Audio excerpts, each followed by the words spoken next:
신앙생활은 대리만족이 아닙니다. 대리만족이라고 하는 것, 우회하는 방법입니다. 정면으로 맞부딪히는 것을 피하고 에둘러서 다른 것으로 대신하여 만족도는 낮지만 낮은 그 만족도를 받아들이는 방식, 이게 대리만족입니다. 우리가 이 세상을 살아가면서 아직 힘이 남아있을 때 흔히 최선이 아니면은 차선을 선택하게 됩니다. 저도 일을 할 때 그런 방식을 선택합니다. 최선이 아니면 차선, 그 다음 것을 선택해서 일을 하지요. 그런데 신앙적으로 그것이 맞냐는 겁니다. 세상의 일은 그렇게 할 수 있는데 신앙생활을 하는데 신앙에 있어서 최선이 아니면 차선을 선택하고 하나님의 뜻을 내가 우회하는 방법으로 선택할 수 있냐는 문제를 얘기하는 겁니다. 그리스도인으로서 살기로 작정한 이상 그리스도의 사람들에게 나타나는 특징 중 하나가 이 대리만족이라는 단어를 잘 사용하지 않습니다. 왜 그러냐? 사도 바울이 로마서 14장 9절에서 고백한 것과 같은 고백을 우리들이 갖고 있기 때문에 그렇습니다. 사도 바울이 로마서 14장 9절에 이렇게 고백합니다. 우리가 살아도 주를 위하여 살고 죽어도 주를 위하여 죽나니 그러므로 사나 죽으나 우리가 주의 것이로다.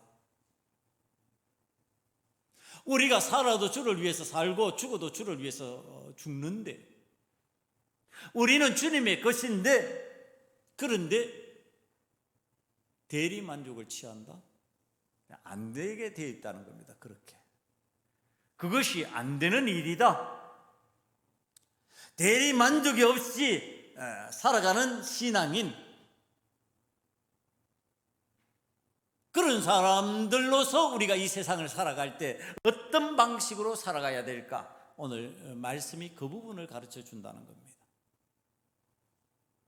신앙인으로서 세상이 취하는 것과 같은 대리만족을 내가 선택하지 않고 하나님의 뜻을 찾고 하나님의 은혜를 구하면서 살아가는 삶의 방식, 그것이 어떤 것이어야 될까?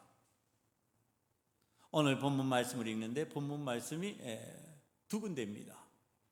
창세기 37장과 42장을 가지고 바라봅니다. 왜 그러냐? 동일한 내용이기 때문에 그렇습니다. 이 창세기 37장과 창세기 42장은 동일한 사건에 대한 내용을 바라보는데 바라보는 관점이 달라요. 왜 달라질까? 왜 동일한 사건을 바라보면서 다른 관점으로 바라볼까? 왜 다른 표현을 하고 있을까? 이걸 우리가 알아야 말씀을 제대로 찾아서 깨닫는 자가 된다, 이런 뜻입니다. 우리가 동일 사건을 바라보는데 상황에 따라서 달라질 수 있느냐? 왜 그럴까? 그런데 우리는 그 속에서 대리만족이라고 하는 것을 어떤 시각으로 찾아서 발견해야 될까? 우리가 이 세상을 살아가면서 과연 대리만족할 수 없는 순간은 없을까? 세상에서는 그럼 없을까? 세상 이야기를 먼저 좀 합니다. 퓨마와 코요테를 물리치고 아들을 구해낸 용감한 미국 아빠들 이야기가 실려 있었습니다. 맹수지요. 퓨마, 코요테.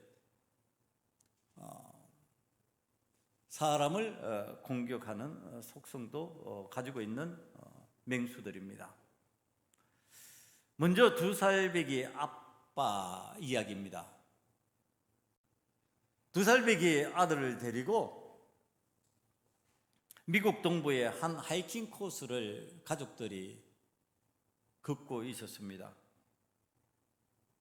그런데 갑자기 코요테가 나타났습니다. 그러자 이 아이의 아빠가 앞뒤 가리지 않고 그 코요테에게 달려들었습니다.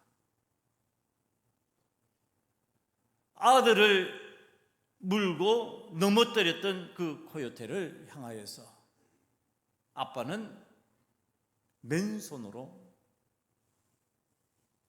맨주먹으로 코요테를 상대했습니다.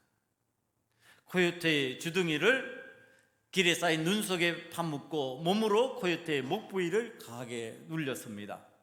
코요테가 저항하면서 그 아이의 아빠의 팔과 가슴 부위를 물었습니다. 그러나 10분간 사투를 벌인 끝에 코요테는 질식사를 했습니다.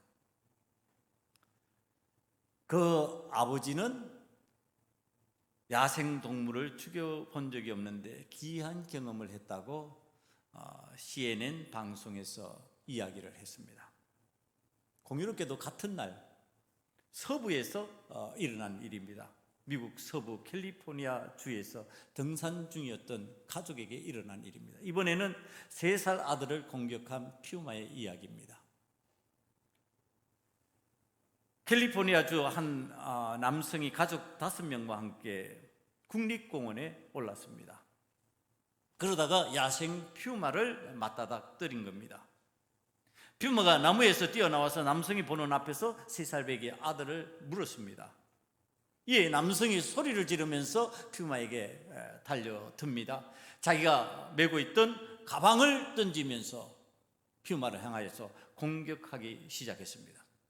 그랬더니 사나운 맹수인 이 퓨마가 다행히도 아이를 놓고 그 가방을 문 채 나무 위로 올라가 그곳을 벗어났습니다. 아이는 몸통과 목에 상처를 입었지만 곧 병원 치료를 받고 퇴원했고, 현지 야생 당국과 경찰은 해당 퓨마를 추적해서 사람을 물었기 때문에 사살해 버렸습니다. 여러분, 사나운 맹수들을 향해서 사람이 그냥 덤벼들 수 있을까요? 아들들이 아니라면 이 아빠들이 덤벼들 수 있었을까요?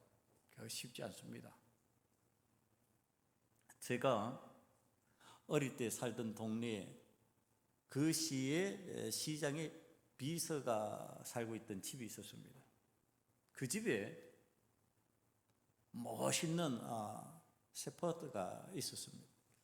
이 세퍼드가 잘 훈련된 개였는지 이렇게 바닥에서 도약을 하면은 담을 뛰어넘었습니다. 훌쩍 뛰어넘어요. 그러니까 세퍼드가 크고 잘생겼어요. 근데 어느 날 제가 그 앞을 지나가다가 그 세퍼드가 무는데 물렸습니다. 크게 물린 건 아니고요. 지금은 이제 세월이 흘렀고 이제 제가 스스로 그것을 강화시켜 나갔기 때문에 극복이 어느 정도 되어 있지만, 어릴 때는요, 개만 보면 괜히 움찔거려지는 겁니다. 나도 모르게 본능적으로. 저것도 나 무는 거 아닌가 이렇게 되는 거죠. 그런 마음이 있는 겁니다. 여러분, 맹수를 바라보는 사람들의 마음이 그와 같을 겁니다.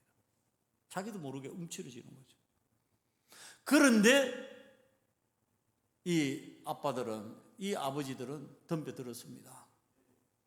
그런 마음을 이겨내고 덤벼들었다는 얘기를 하는 겁니다. 왜 덤벼들었을까요?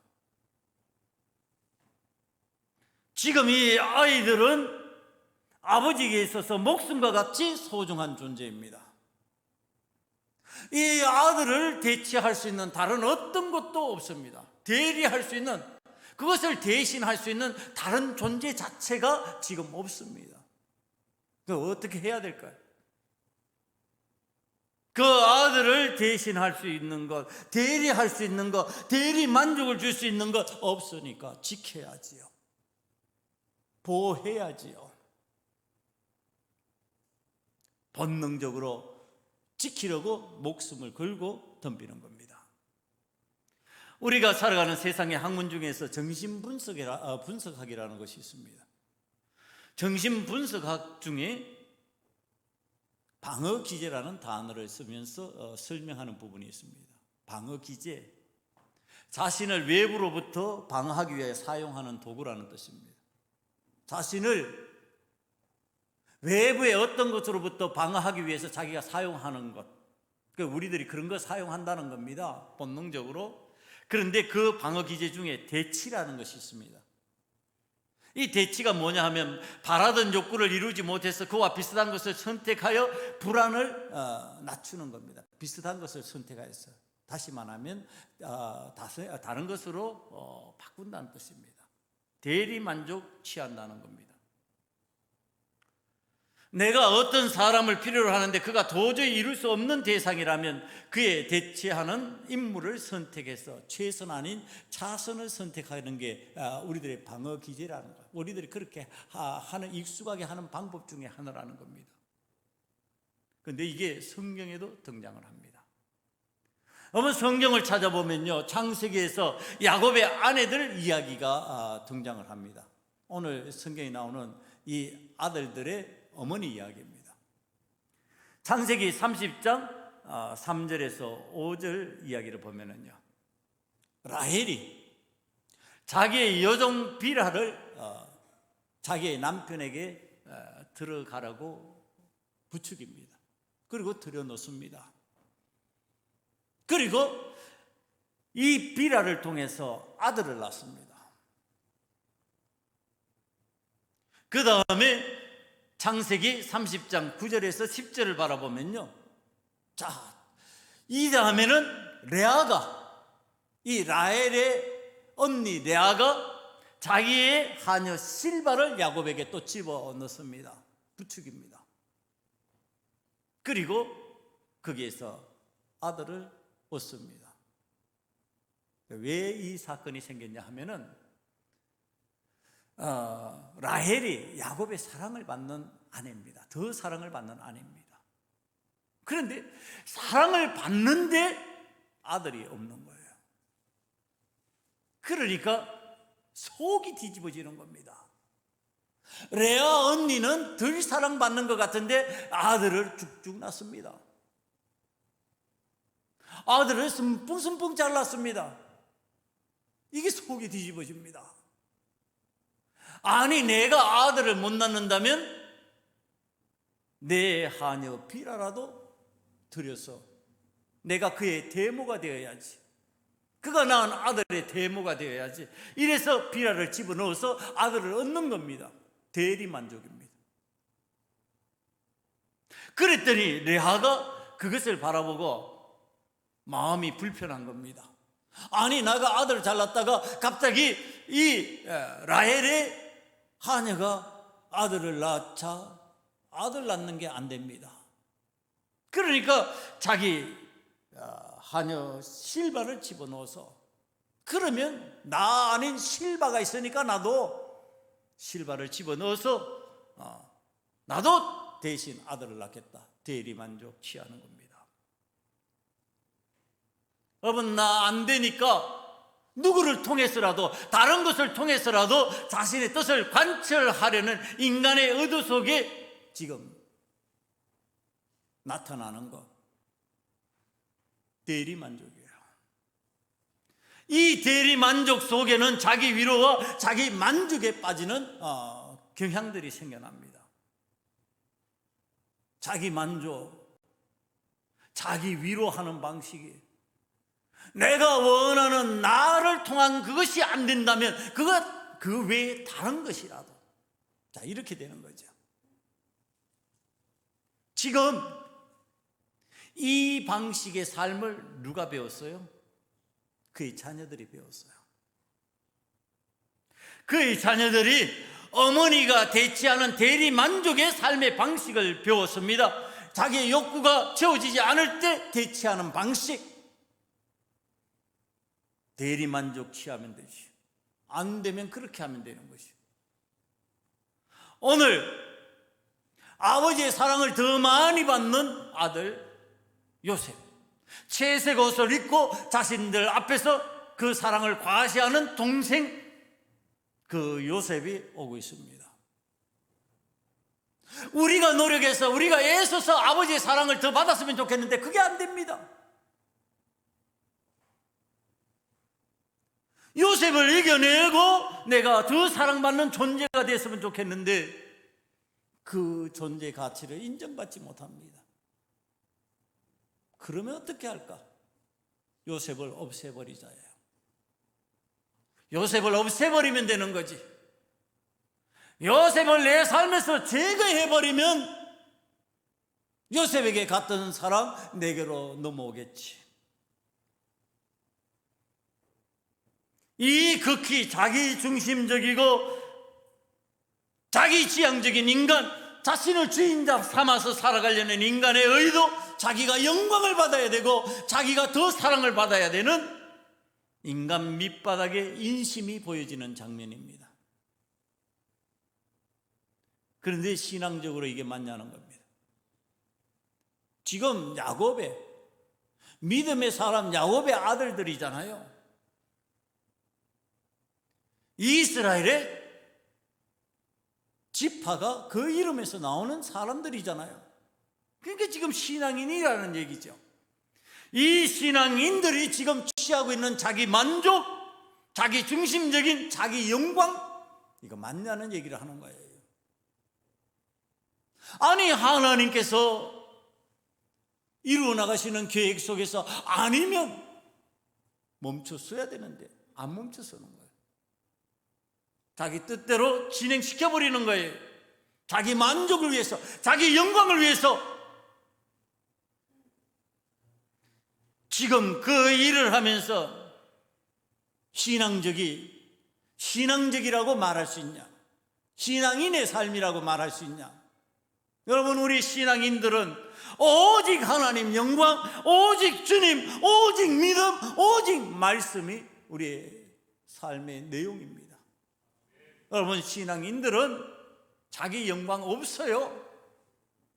신앙인들은 기본적으로 자기 만족이라고 하는 것 취하는 중심으로 살아가지 않게 되어 있는 거예요. 신앙적으로 우리는 무엇을 대체한다는 것이 가능하고 그것이 진짜 해도 되는 일이냐? 지금 요셉과 요셉의 형들의 이야기를 통해서 살펴봐야 되는 겁니다. 사랑하는 성도 여러분, 이 세상에서 신앙생활을 하는 우리는 연약하기 때문에 그럴 수밖에 없습니다. 자꾸 이렇게 얘기할 겁니까? 우리는 사람이기 때문에 그럴 수밖에 없습니다. 이렇게 얘기할 수 있냐는 거예요. 성경이 그렇지 않다고 얘기합니다. 그 사람이 바로 우리들이 잘 알고 있는 한나입니다. 사무엘의 어머니 한나. 여러분, 성경에 등장하는 사무엘의 어머니 한나, 그가 행했던 일을 바라보면서 신앙인이 자기 만족이라고 하는 함정에 빠지지 않고도 얼마든지 하나님 뜻을 이루고 하나님께서 기뻐하시는 삶의 방식으로 살아갈 수 있다. 이 세상을 그렇게 살아갈 수 있다. 지금 가르쳐 주는 겁니다. 사무엘상 1장 2절에 보면은요,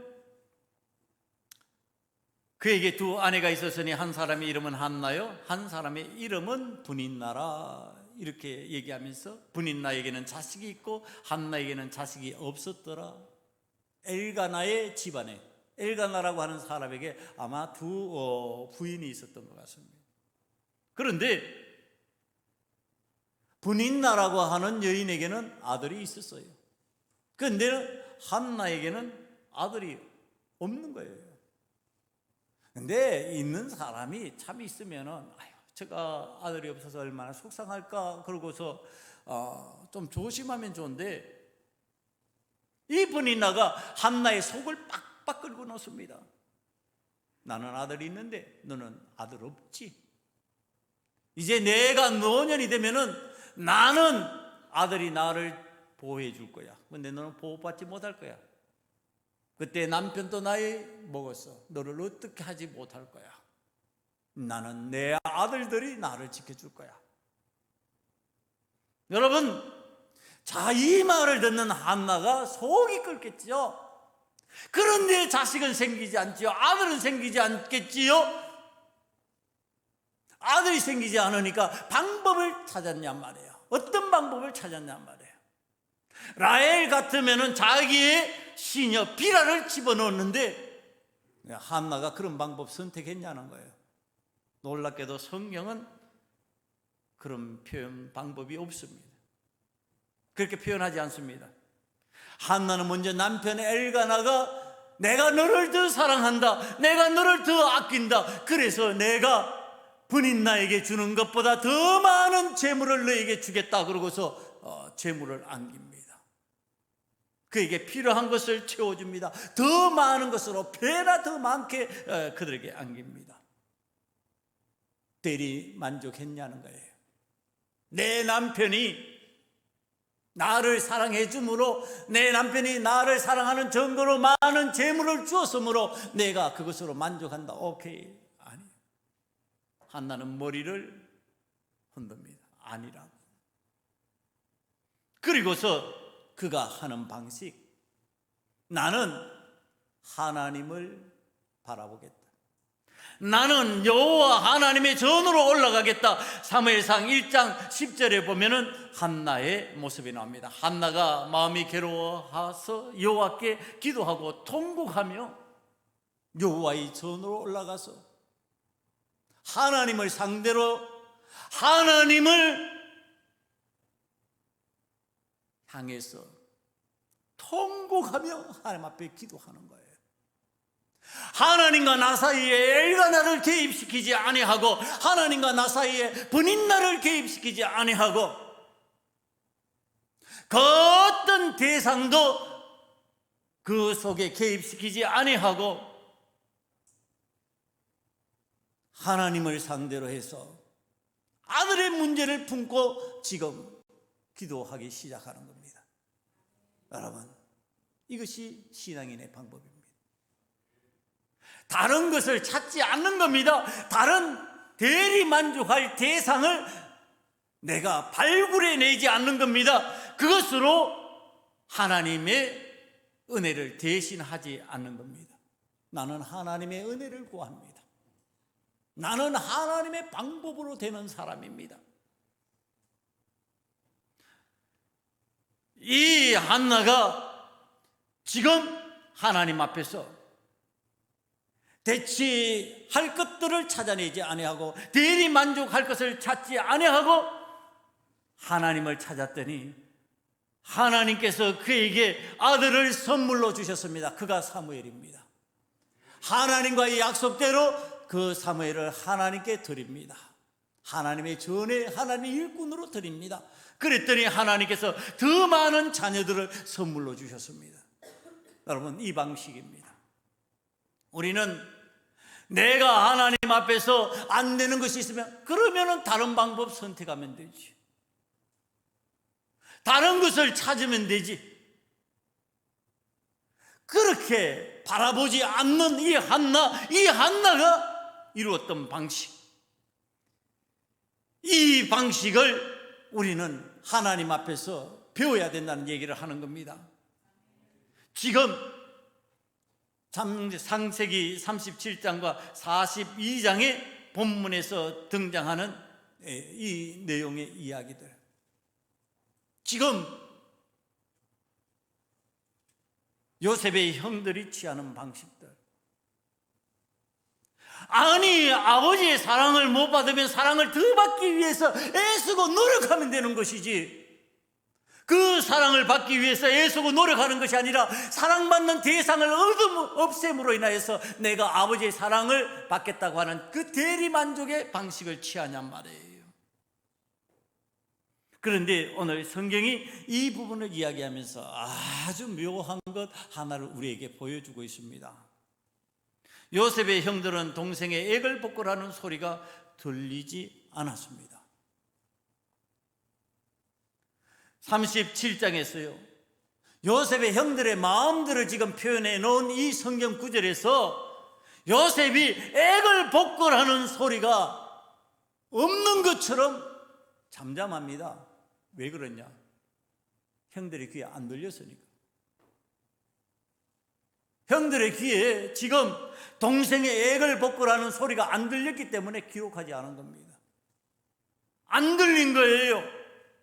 동생의 소리를 외면해버린 형들, 그들은 그 소리가 가슴에 안 와닿는 거예요.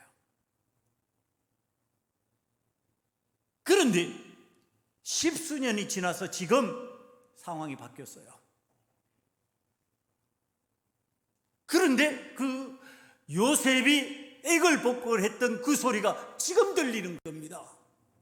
여러분, 놀라운 일이에요.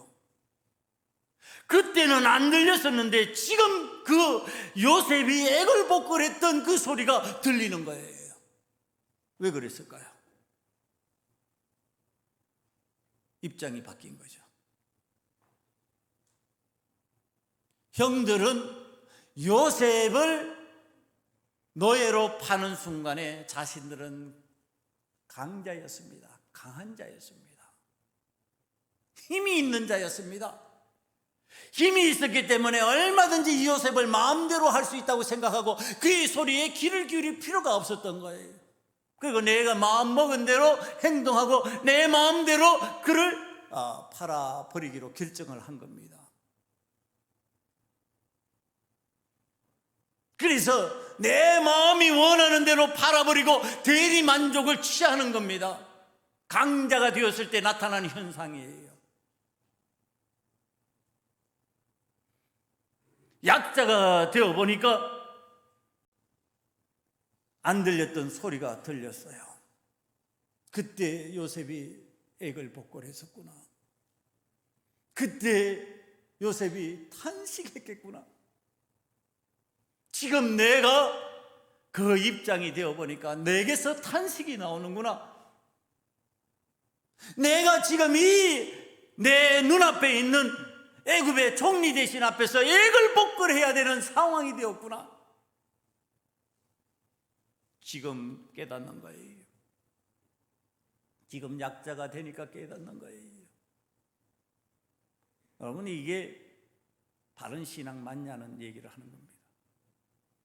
우리들이 하나님 앞에서 마치 강자가 된 것 같고 내가 뭔가 있는 것 같고 내 마음대로 대리할 수 있는 다른 것들을 선택하면서 움직이고 판단하고 결정하고 나아갈 수 있을 때, 그때는 여호와 하나님의 소리, 하나님의 마음으로 들어야 될 소리들을 듣지 아니하고 내가 약자가 되었을 때 그때 내 마음에서 우러나는 소리, 그 소리만을 들을 수 있는 사람이 되는 신앙, 이게 맞냐는 얘기를 하는 거예요.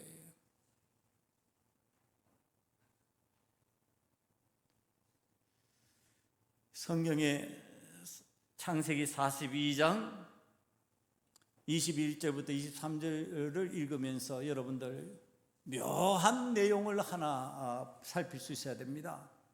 23절에서요, 그들 사이에 통력을 세웠으므로 그들은 요셉이 듣는 줄을 알지 못하였더라. 그들이 하는 말을요, 요셉이 못 듣는 줄 알았어요. 자기보다 강자인 그 사람이 못 듣는 줄 알았어요. 안 듣는 줄 알았어요. 그런데 요셉은 듣고 있어요. 여러분, 이게 하나님 앞에서 은혜 받은 사람의 모습입니다. 요셉은 은혜 받은 자요, 지금 강자예요. 애굽의 총리 대신이 되어서 이 사람들, 이 형들은 단번에 다 죽여버릴 수 있고요, 옛날에 그 고난에 대한 보복으로 그 사람들을 지금 내 삶에서 흔적 없이 없애버릴 수 있어요. 그런데 그거 하지 않습니다. 그 방식으로 지금 내가 보복하지 않습니다. 그리고 그들의 소리를 듣고 있습니다. 여러분, 이거 하나님 앞에서 이게 무슨 뜻입니까? 내가 하나님을 대신해서 그들을 없애버릴 수 있다니까요. 내가 하나님께서 마치 그렇게 하기 위해서 총리 대신에 자리에 앉힌 것처럼 그들을 내 삶에서 흔적도 없이 만들어버릴 수 있어요. 그런데 그거 하지 않는다는 거예요. 그들의 소리를 들으면서, 그들의 애걸복걸하는 소리를 들으면서, 그들의 회개하는 소리를 들으면서 요셉이 보복성 대리만족을 취하지 않습니다. 그리고 요셉의 마음을 품은 얘기가 창세기 45장 2절 이하에 등장하기 시작합니다. 2절에 보면 요셉이 큰 소리로 우니 그랬어요. 강자인 요셉이요, 울음을 터뜨려요. 통쾌하다고 웃는 게 아니에요. 울음을 터뜨리면서 형들이요, 그리고서 형들에게 자기의 사정을 이야기하는 거예요. 자기의 형편을 고백하는 거예요. 자기의 입장을 호소하는 거예요. 5절 말씀을 보면 이렇게 말합니다.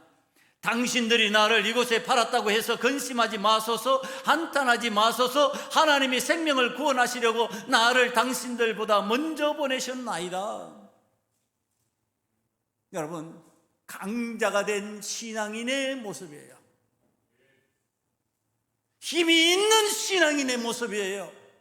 힘이 없어서 못하는 것이 아니라 힘이 있는데도 하지 않고 있어요. 대리 만족을 취하는 방식 안 취하는 거예요. 하나님의 뜻을 따라 하나님과 더불어서 하나님의 마음을 품고 결정하고 판단하고 움직이는 거예요. 그게 뭐예요? 근심하지 말라. 형들을 위로하는 거예요. 약자들을 위로하는 거예요. 근심하지 마소서, 한탄하지 마소서. 하나님이 생명을 구원하시려고 나를 당신들보다 먼저 보내셨나이다. 하나님의 역사는 생명의 역사입니다. 하나님의 역사는 구원의 역사입니다. 그 구원의 역사를 위하여, 그 생명의 역사를 위하여 나를 먼저 보내신 겁니다. 당신들이 아닙니다. 형들의 마음을 평안케 하는 약자의 소리에 귀를 기울였던 강자 요셉의 태도예요. 신앙적 태도. 내가 강자일 때 내가 하고 싶은 대로 할 수 있다고 생각하고 판단하고 말하고 행동하는 것은 바른 신앙이 아닙니다. 우리 신앙인들이 이 세상을 살아갈 때 살아가는 방식이 그렇게 돼서는 안 된다는 얘기를 하는 겁니다. 바른 신앙, 좋은 신앙의 모습은 대체제를 만들지 않는 거예요. 대리만족을 취하는 삶의 방식을 취하지 않는 겁니다. 하나님의 뜻을 찾고 하나님의 마음으로 살피고 이해하는 것, 이것이 신앙생활이라는 거예요. 이것이 실생활 속에서 연결되니까 지금 요셉이 그렇게 행동하고 있는 겁니다. 하나님의 뜻을 찾고 하나님의 마음을 품고 알아보니까 그것은 나에게 찾아온 그 고난은 형들의 뜻이 아니고 하나님의 뜻이라고, 그리고 하나님의 은혜라고. 그래서 나도 살고 당신도 살지 않았냐고. 하나님의 뜻을 찾고 하나님의 마음으로 살피고 이해한다는 거, 그게 뭘까? 하나님의 교회도 하나님의 뜻으로 정해진 장소가 돼야 되는 거예요. 내 뜻대로 내 마음대로 대리만족 취하기 위한 장소가 되면 안 돼요. 목회자도 하나님께서 나에게 붙여주신 지도자로 인정되어야 돼요. 내가 마음대로 대리할 수 있고 내가 내 마음대로 선택할 수 있는 대상으로 바라보기 시작하면 은혜가 안 되는 거예요. 하나님께서 나를 이곳에 보내시고 나를 이곳에서 일하게 하셨다고, 그래야 하나님 앞에서 하나님의 뜻을 따르는 사람이 된다는 거예요. 우린 예수님의 사람들입니다. 우리 이 세상을 살아가는데 연소 하나 연로 하나 동일한 입장에서 주님의 말씀을 배우며 훈련합니다. 왜 합니까? 왜 주님의 말씀을 배우고 훈련하냔 말이에요. 예수님의 도움으로 강자가 되어서 연약한 사람의 소리를 듣지 않아도 될 상황을 만들기 위해서 훈련하냐는 거예요. 그거 아니잖아요. 우리가 하나님 앞에서 예수 그리스도로 말미암아 강한 자가 되어요, 은혜로 인하여서 강한 믿음의 사람이 되어요, 어떻게 하려고 그렇게 됐냔 말이에요. 약한 자의 소리가 귀에 들어오는 사람이 되려고, 그런 가운데 하나님의 뜻을 어떻게 실현하는 사람이 될까, 어떻게 섬기는 사람이 될까, 그것을 위해서 우리가 훈련받는다는 거예요. 우리 예수님이 어떤 분이에요? 우리 예수님이 약한 분이에요. 그래서 십자가 지셨어요. 우리 예수님이 로마 군인보다 약하기 때문에 십자가를 지셨고, 우리 예수님이 우리보다 못하셔서 춤뱉음을 당하셨어요? 아니죠. 예수님은 강자입니다. 창조주입니다. 전능의 왕이시고 만주의 주가 되시는 분이십니다. 그러나 약자인 우리를 위하여 자신의 몸을 내어놓으시고 약자들의 죄의 문제를 해결하기 위하여 십자가를 지시고 고난을 당하셨습니다. 여러분, 이게 하나님의 마음을 품고 하는 일이에요. 하나님의 마음을 품고 하나님 앞에서 직접적으로 지금 그 일을 내가 실행하고 있는 겁니다. 다른 것 대체하려고 하지 않습니다. 다른 것으로 대신하려고 하지 않습니다. 내가 감당합니다. 내가. 여러분, 하나님의 은혜를 받는다고 하는 것, 우리는 대리 만족할 수 있는 무엇을 자꾸 찾아 나아가는 것이 은혜가 아니에요. 내가 감당하는 거예요. 내가 직접 부딪히는 거예요. 내가 그 하나님의 은혜로 하나님의 뜻을 실현해 나가는 거예요. 여러분, 이게 말씀을 준비하면서 제가 생각해 보는 거예요. 힘이 없고 연약해서 도저히 움직일 수 없는 사람들이 있어요.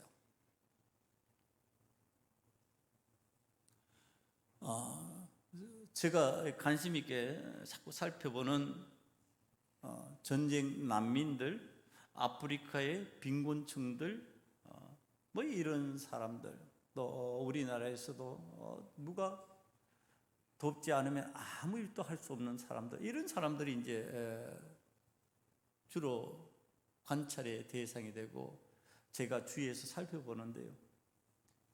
이런 사람들은요, 진짜 자신의 힘으로 아무것도 할 수 없습니다. 자신이 선택할 차선이 없어요. 우리는 이것 아니면 저것, 저것 아니면 이것, 이럴 수 있는 환경인 것이 있잖아요. 근데 그들은 그게 없어요. 없어요. 선택 자체 할 수 있는 것 자체가 없어요. 아무것도 못하는 거예요. 아무것도 안 되는 거예요. 그냥 없으면 굶어야 되는 거예요. 뭘 이렇게 선택해서 그것을 나의 것으로 삼을 수 있는 대리만족이라는 단어 자체를 쓸 수 없어요. 여러분, 이 상황에서 할 수 없는 것이 이제 이게 은혜 맞냐는 거예요. 여러분, 우리가 할 수 없어서 하지 못하는 것이 은혜 맞냐는 거예요.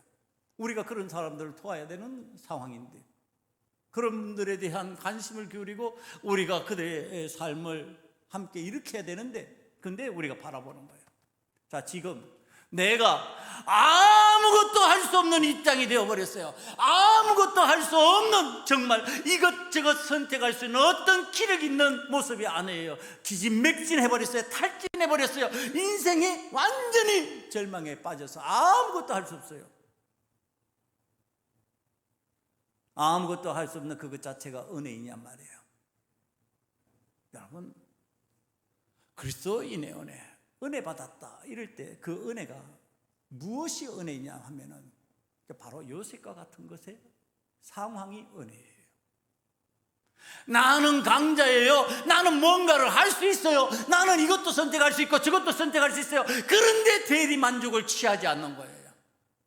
내가 그런 방식의 삶을 선택하지 않는 거예요. 내가 여기도 선택할 수 있고 저기도 선택할 수 있고 내가 이것도 선택할 수 있고 저것도 선택할 수 있어요. 그런데 안 하는 거예요. 하나님 뜻을 묻는 거예요. 그리고 하나님의 뜻만 바라보는 거예요. 하나님만 바라보고 나아가는 거예요. 그랬더니 요셉이 지금 자기의 형들을 긍휼히 여기는 마음이 생기는 거예요.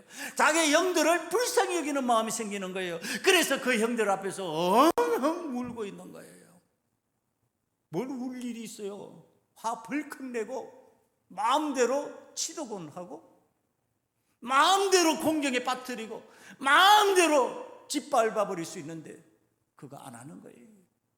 여러분, 신앙인이 바로 오늘 대리만족을 취할 수 있는 그 모든 것들을 하나님 앞에 내려놓고 하지 않게 되는 것, 그것이 신앙적으로 하나님 앞에서 은혜라는 거예요.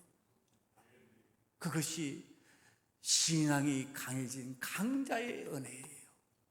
믿음이 강해진 믿음의 사람의 은혜예요. 여러분, 오늘 우리는 하나님 앞에서 힘이 있다고 이것저것을 선택해서 내가 대리만족으로 하나님 대신 누리는 것들이 너무 많아요. 그래서 그것들로 인하여서 내 마음이 하나님 원치 않는 마음이 되어버리고 하나님이 원하시는 긍휼이 사라져버리는 거예요. 긍휼이 사라져버리고 하나님의 은혜가 사라져버리니까 인간적으로 변해버리는 거예요. 여러분, 요셉은 오늘 그 일을 멈추고 하지 않습니다. 오늘 하나님의 은혜와 긍휼은 나를 당신에게 통곡하는 자로 세우는 겁니다. 형들이 불쌍해 보이고 처근해 보이고 안타까워 보이고 연약한 자로 보이는 겁니다. 그 옛날에 내 소리에 귀를 기울이지 않았던 우리 형들, 이제는 내 소리가 너무나도 무섭고 두려울 것인데 그 무서움과 두려움으로 그들을 대면하지 않는 거예요. 여러분, 우리가 하나님 앞에서 그 은혜를 입었어요. 그 긍휼을 입었어요. 하나님 앞에서 그 은혜 받은 하나님의 사람이 되었으니 이제 우리가 살아가는 삶의 방식, 우리가 하나님 앞에서 믿음으로 살아간다고 하는 것, 하나님을 대면하여서 하나님의 뜻을 찾고 하나님께서 기뻐하시는 그것만을 내가 쫓아가겠다. 그 외에 다른 것은 내가 인간적으로 선택할 수 있어도 멈추겠다, 하지 않겠다. 대리만족 취할 수 있는 것들을 내가 찾아 움직이지 않겠다. 대체할 수 있는 다른 것들로 하나님의 자리에 놓지 않겠다. 오늘 결심하는 저와 여러분이 되어서 진짜 하나님의 은혜 받은 사람, 진짜 하나님의 긍휼 입은 사람, 진짜 요셉과 같이 하나님 앞에서 쓰임받는 믿음의 사람으로 마지막까지 신앙생활하는 자가 되기를 간절히 축원합니다. 기도하시겠습니다. 아버지 하나님, 우리의 신앙생활은 대리만족이 아닙니다.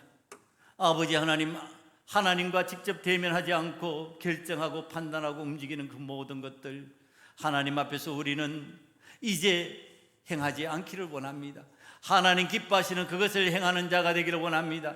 하나님께서 원하시는 그것을 행하는 자가 되기를 원합니다. 아버지 하나님의 뜻이라면 오직 주의 말씀을 붙잡고 마지막까지 믿음으로 나아가는 저희들 되게 만들어 주시옵소서.